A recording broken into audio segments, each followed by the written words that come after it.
Palwal committee चौक धर्मशाला से मीनार gate तक राष्ट्रीय बजरंग दल द्वारा बांग्लादेश में हो रहे हिंदुओं पर अत्याचार के विरोध में विरोध प्रदर्शन व जुलूस निकाला गया।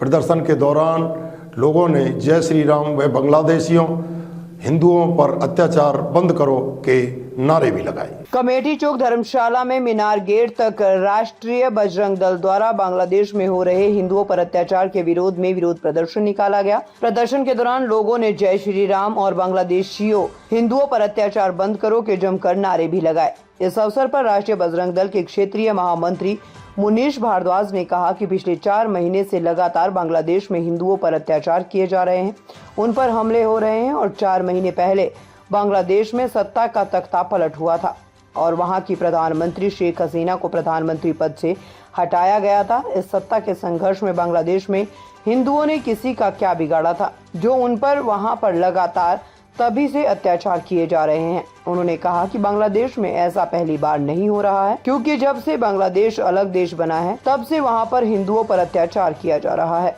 1947 में पाकिस्तान भारत से अलग हुआ था, तब बांग्लादेश में हिंदुओं की आबादी 30% थी, लेकिन वहां पर हिंदुओं पर लगातार हो रहे अत्याचार की वजह से आज हिंदुओं की आबादी 30% से घटकर केवल 5% रह गई है, जबकि भारत देश में 1947 में विशेष समुदाय के लोगों की आबादी 3 करोड़ थी, जो कि अब बढ़कर 30 करोड़ से ज्यादा हो गई है। उन्होंने कहा कि वह भारत सरकार से अपील करते हैं कि बांग्लादेश में भारत की सेना भेजकर हिंदुओं की रक्षा की जाए और बांग्लादेश के 2 टुकड़े करके हिंदुओं के लिए अलग देश बनाया जाए, क्योंकि जब 1971 में पाकिस्तान के लोग बांग्लादेश के विशेष समुदाय के लोगों पर अत्याचार करते थे, तब भी भारत की सरकार ने उनकी रक्षा के लिए भारत की सेना को भेजा था और पाकिस्तान के 2 टुकड़े करके बांग्लादेश को अलग देश बनाया था। साथ ही तबलीगी जमात को भी बैन किया जाए। उन्होंने ओवैसी के 15 मिनट के बयान पर पलटवार करते हुए कहा कि हिंदुओं को जब भी 15 मिनट का समय मिला है तब दंगा इन ओवैसी जैसे लोगों ने शुरू किया है और उसे खत्म करने का काम हमारे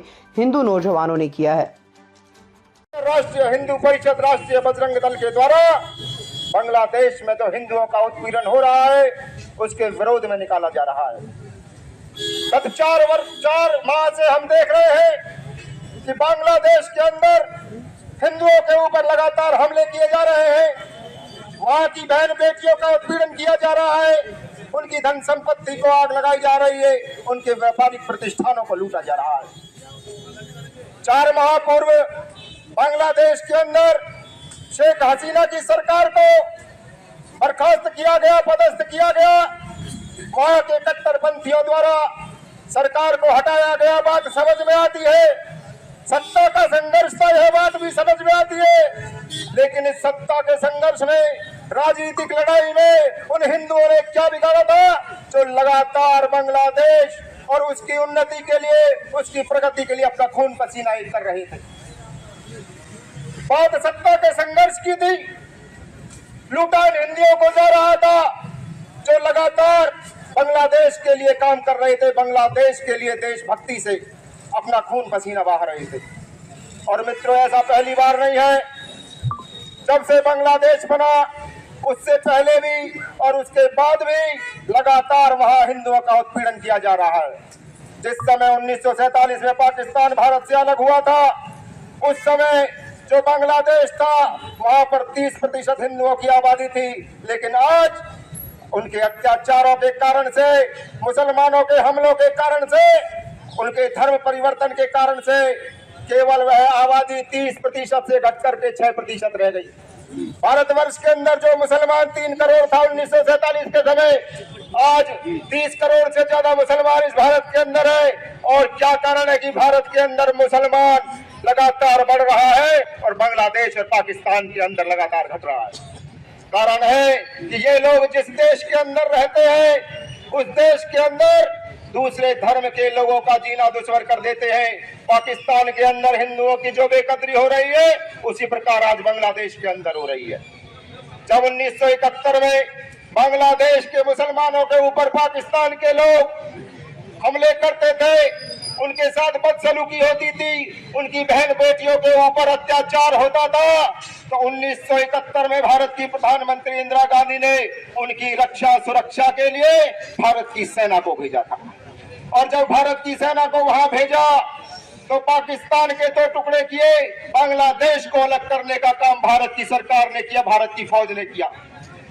जब बांग्लादेश के मुसलमानों के लिए भारत की फौज उतारी जा सकती है, तो जो हिंदू, जो भारतवर्ष का हिस्सा रहा, जो हमारा खून है, जिनका हमारा डीएनए एक है, आज उनकी सुरक्षा के लिए भारत की सरकार सेना क्यों नहीं उतार सकती? तो मैं भारत की प्रधानमंत्री को कहना चाहता हूं, उनके हिंदुओं की रक्षा सुरक्षा के लिए, हमारे भाइयों की रक्षा सुरक्षा के लिए बांग्लादेश के अंदर सेना उतारे और बांग्लादेश के 2 टुकड़े करे, हिंदुओं के लिए अलग देश बनाए।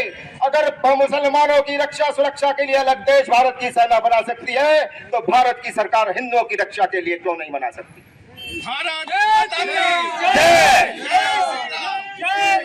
और भारत की सरकार को हम लोग चेतावनी देना चाहते, इन जिहादियों के साथ सख्ती से निपटे। अभी संभल के अंदर आप लोगों ने देखा किस प्रकार हजारों की संख्या में जिहादी इकट्ठे हुए।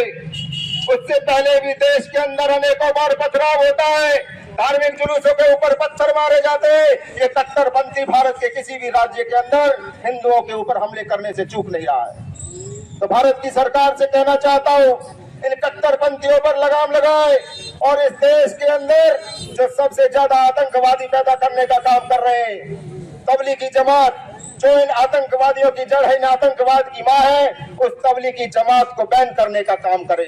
और भारत के युवाओं को भी कहना चाहता हूँ, ओवैसी जैसे बदमाशों को बताना चाहता हूँ, 15 मिनट की दुहाई देने वाले नेता समझ रहे, जब भी 15 मिनट का समय मिला, दंगा तुम लोगों ने शुरू किया और समाप्त करने का काम हमारे नौजवान भाइयों ने किया। और आगे भी आगे इस प्रकार की घटना हुई तो वही अंजाम तुम्हारा फिर से होने वाला है।